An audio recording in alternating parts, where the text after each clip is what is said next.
नमस्कार दोस्तों, मैं अशोक वर्मा। आप देख रहे हैं टीवी 20 न्यूज। बने रहिए हमारे साथ। आजमगढ़ में सोमवार को निरीक्षण भवन अतरौलिया में आगामी 8 दिसंबर को कौड़िया में सुहेलदेव समाज पार्टी द्वारा होने वाली महिला जागरूकता रैली की तैयारी की समीक्षा बैठक पंचायती राज मंत्री ओम प्रकाश राजभर की अध्यक्षता में संपन्न हुई।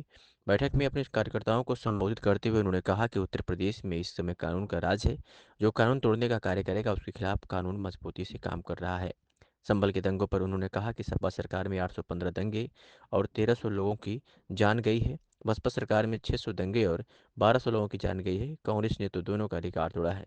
पत्रकारों को बोलने का अधिकार भी नहीं था। लाखों लोगों को जेल में इमरजेंसी लगाकर डाल दिया। संभल की 60% आबादी अकेली अल्पसंख्यकों की है। वहाँ के विधायक से उबकर के एक बहुत बड़ा तबका भारतीय जनता पार्टी को वोट किया तो दूसरा सब तबका भारतीय जनता पार्टी का विरोध किया है। यह उन्हीं दोनों के बीच का झगड़ा है जिसमें विपक्ष शामिल है। भाजपा के गुलाम नहीं है के बयान पर उन्होंने कहा कि आजमगढ़ जिले के हरौला ब्लॉक में भागीदारी पार्टी का एक कार्यक्रम था जिसमें लोगों ने आरोप लगाया कि ओम प्रकाश राजभर नहीं आएंगे। मगर हमने कार्यकर्ताओं से कहा आप लोग कार्यक्रम की तैयारी करिए, हम जरूर पहुंचेंगे। मंच के नीचे शराब पीने वाले आरोप पर उन्होंने कहा कि यह समाजवादी पार्टी की साजिश है। प्रदेश में 27 के चुनाव के संबंध में उन्होंने कहा कि आगामी 8 दिसंबर को होने वाली रैली में स्पष्ट हो जाएगा कि एनडीए गठबंधन की वापसी 27 में उत्तर प्रदेश में होने वाली है। इस मौके पर मुख्य रूप से डीडी पंचायत से संजय कुमार, डीपीआरओ कुंवर सिंह यादव, मक्कल यादव, जयप्रकाश, विधान परिषद सदस्य बिछेलाल राजभर, राधिका पटेल, गोपाल राजभर, पुजारी राजभर, शिवली सिंह, वकील चौरसिया, चंद्रजीत राजभर और संतोष निषाद सहित आदि लोग मौजूद थे। पेट्रोलियम में कार्यकर्ताओं की आपने एक बैठक की है, इसमें पार्टी का क्या दिशा निर्देश हुआ था जिसमें पार्टी कि 8 दिसंबर को स्थान है कौड़िया, कोई मैदान है गांधी स्मारक इंटर कॉलेज कौड़िया, गांधी स्मारक इंटर कॉलेज कौड़िया आजमगढ़ में महिला जागरूकता महारैली।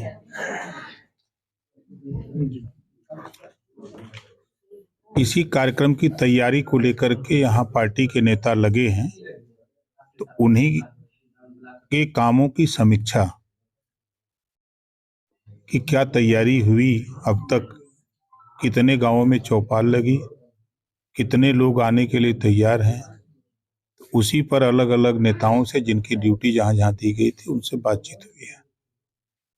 सर, अगर हम राजनीति की बात करें तो आपके सहयोगी दल भारतीय जनता पार्टी और आप उत्तर प्रदेश के साथ साथ देश में निरंतर प्रगति कर रहा है। पार्टी भी जगह जगह अपनी सरकारें बना रही है। इसमें ये सुहेलदेव समाज पार्टी का क्या रोल है सहयोग में?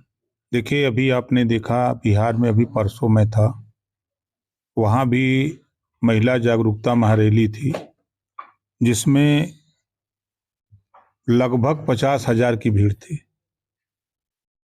उसके पहले भी हमने कल का कार्यक्रम अरवल जिले में था, तेलपा का मैदान था।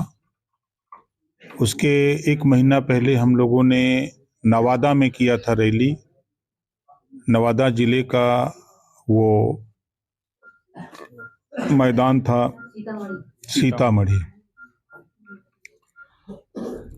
हम लोग बॉम्बे भी, पूरे देश में यूँ कह लीजिए कि आंदोलन को अपने जो अति पिछड़े हैं, दलित हैं, गरीब हैं, कमजोर हैं, अल्पसंख्यक हैं, ऐसे लोगों को समझा रहे हैं कि 33% रिजर्वेशन महिलाओं को लोकसभा और राज्यसभा से पास हो चुका है।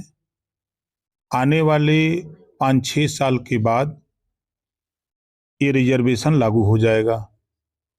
तो अभी से जो वंचित, शोषित, पिछड़े, दलित, अल्पसंख्यक हैं, जो राजनीति से दूर हैं, इनमें से महिलाओं को हम लोग जागृत कर रहे हैं कि अपने अधिकार के प्रति जागृत हो और आने वाले दिनों में आप एमएलए बन करके, एमपी बन करके, एमएलसी बन के, राज्यसभा बन करके, दोनों सदन में, चाहे यूपी हो चाहे विधानसभा या लोकसभा। सर, एक विपक्ष द्वारा आरोप लगाया जा रहा है कि एक तरफ जहां आप महिलाओं को जागरूक करके उनका हक दिलाने के लिए, उनको राजनीति में प्रेरित करने के लिए जगह जगह जागरूकता रैली, जागरूकता मंच लगा रहे हैं, वहीं दूसरी तरफ भारतीय जनता पार्टी में सबसे ज्यादा उत्पीड़न अगर हो रहा है तो महिलाओं को।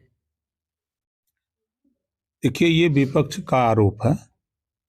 यहाँ कानून का राज है। कोई भी व्यक्ति अपने हाथ में कानून लेने की कोशिश कर रहा है तो उसके खिलाफ कानून मजबूती से काम कर रहा है। आप अगर देखेंगे तो जो विपक्ष का आरोप है, जब उनकी सरकारें थी तो 815 दंगे सपा के शासन में हुआ, 1300 लगभग जन की हानि हुई और कर्फ्यू एक एक महीना डेढ़ महीना रहे।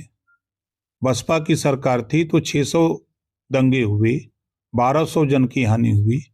कांग्रेस ने तो दोनों का रिकॉर्ड तोड़ के इतिहास रच दिया कि ना तो पत्रकारों को बोलने का अधिकार, ना तो नेताओं को, लाखों लोगों को जेल में डाल दिया इमरजेंसी लगा के। आज पूरे प्रदेश में 7.5 साल में कहीं कर्फ्यू नहीं लगा, ये इतिहास है। सर इसे बता रहे संभल का दंगा ये सुनियोजित दंगा था ऐसा? नहीं, देखिए संभल के दंगे में वहां जो विधायक हुआ करते थे 60% आबादी अकेले मुसलमान की वहां है। तब वो ये कहते थे कि बन का किधर जाएगा किधर, ना उनके थाने की समस्या, ना उनके नाली की समस्या, ना चक्रोट की, ना सड़क की, कोई मतलब नहीं था विधायक से।